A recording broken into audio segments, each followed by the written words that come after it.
প্রিয় ভাইয়েরা আমার, আজকের এই সুন্দর অনুষ্ঠানে, প্রিয় অনুষ্ঠানে আমার দুটো কথা বলতে হবে। আমরা কি চিন্তা করেছিলাম যে জালেম সরকার আমাদের থেকে এইভাবে বিদায় নেবে? কে করেছেন? আল্লাহ শুকরিয়া আদায় করতে হবে না?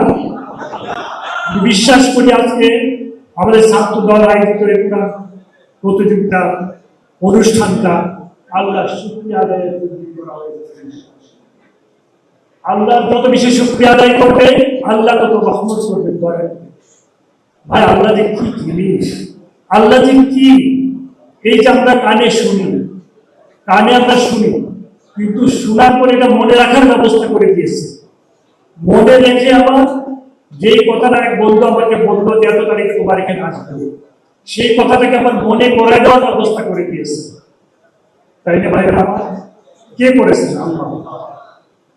চোখ দিয়ে দেখার ব্যবস্থা করে দিয়েছে, দেখে বুঝার ব্যবস্থা করে দিয়েছে, বুঝে এটাকে মনে রাখার ব্যবস্থা করে দিয়েছে।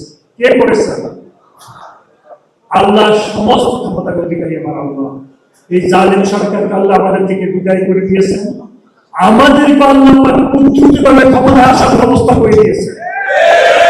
এই জন্য সবাই বলে আলহামদুলিল্লাহ। আজকের ছাত্র দল আয়োজিত এই কোরআন প্রতিযোগিতা আমাকে এমনি ভাবে উৎসাহিত করেছে, অনুপ্রাণিত করেছে।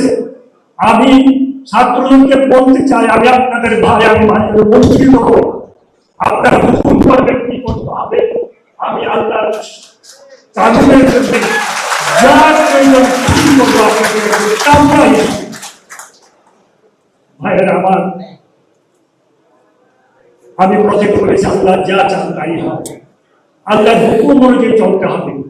কোরআনুল কারীম প্রতিযোগিতার মাধ্যমে তেলাওয়াত প্রতিযোগিতার মধ্যে সীমাবদ্ধ থাকলে চলবে না।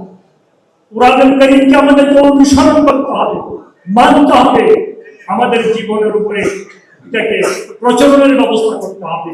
আমরা যদি কোরআনের হুকুম অনুযায়ী না চলি আমরা প্রকৃত মুসলমান হতে পারবো না। তাই ভাইয়েরা আমার, তাই কওমি মাদ্রাসা বাংলাদেশে তারা একমাত্র দাবিদার এই বাংলাদেশে কোরআন শিক্ষার জন্য যে ভূমিকা কওমি মাদ্রাসা রেখেছেন আমাদের ছাত্রদের সভাপতি করেছেন